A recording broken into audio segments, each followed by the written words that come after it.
Just ahead, if you can't help thinking Prince William is the one that got away, take heart.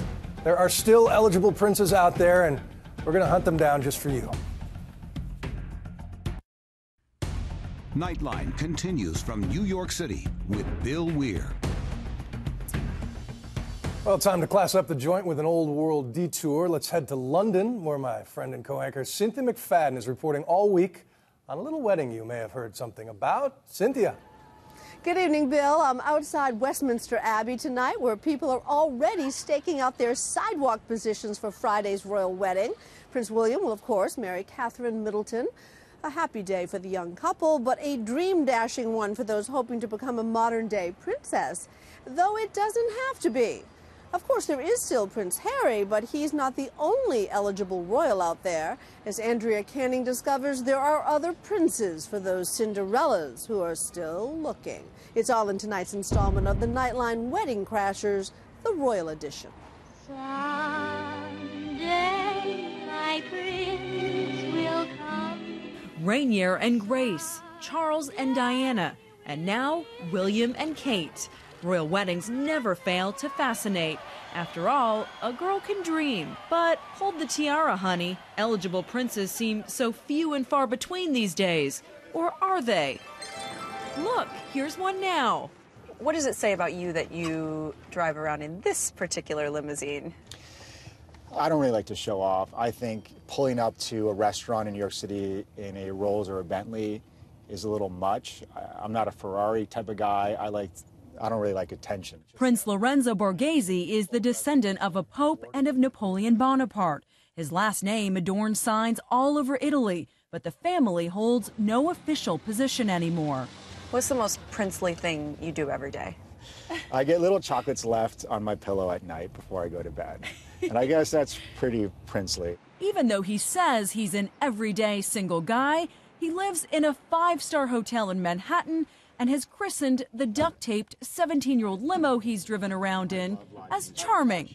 I would love to be the Prince of Rome and have some power and have a castle and have Villa Borghese back, but that's not the case. Here, good, Jimmy, high five. Instead, he uses his royal title to sell his line of pet products on HSN. It's your choice of lavender and cashmere, honey and oatmeal, which is not here, or coconut and vanilla. No. And he was even the Bachelor for season 9. Right. Do you like cheeseburgers? Let's get on to something serious. Love them. You love them? I love cheeseburgers. Oh. Some of the royals are trying to lead normal lives, or relatively normal, but I think they're trying to lead slightly celebrity-ish lives, minor celebrity-ish lives. It turns out there are plenty of available princes in the world other than William's younger brother, Harry, who actually has groupies known as Harry Hunters. Check out this Orlando Bloom lookalike. Prince Carl Philip is second in line to Sweden's throne.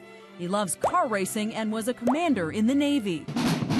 He's going out with someone who's in a Swedish reality TV show. I think once they're going after reality TV contestants, the holiness of the monarchy has a slight problem.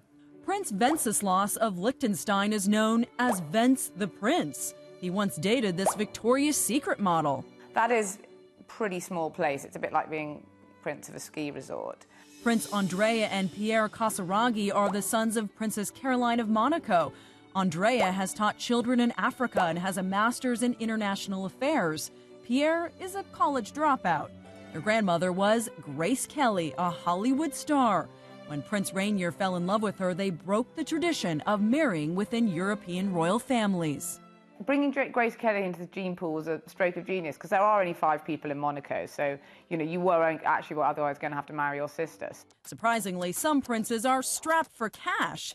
And who do they turn to for financial aid? Other princes. Where are these broke princes? There was one from Samoa, and randomly he emailed me and asked me if he could borrow money for his wedding. There was a prince from India, and we were shopping in Amsterdam. He's like, oh my gosh, I've never seen such expensive prices. I can't afford this. Yet he has a palace in India. He has servants, but he doesn't have money. But there are other princes who still throw their wealth around. Prince Azim of Brunei is known for generous gifts to his famous friends. At his 25th birthday party, the goodie bags included a Kenyan safari and a dental makeover.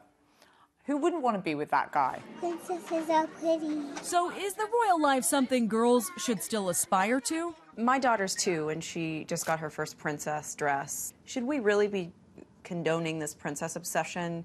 I think the story about the princess is this beautiful story about goodness, about love, and about romance. At 2 years old, she's not thinking about money. She's not thinking about how much power this person has. She's thinking about a beautiful life. So I think it's a great thing.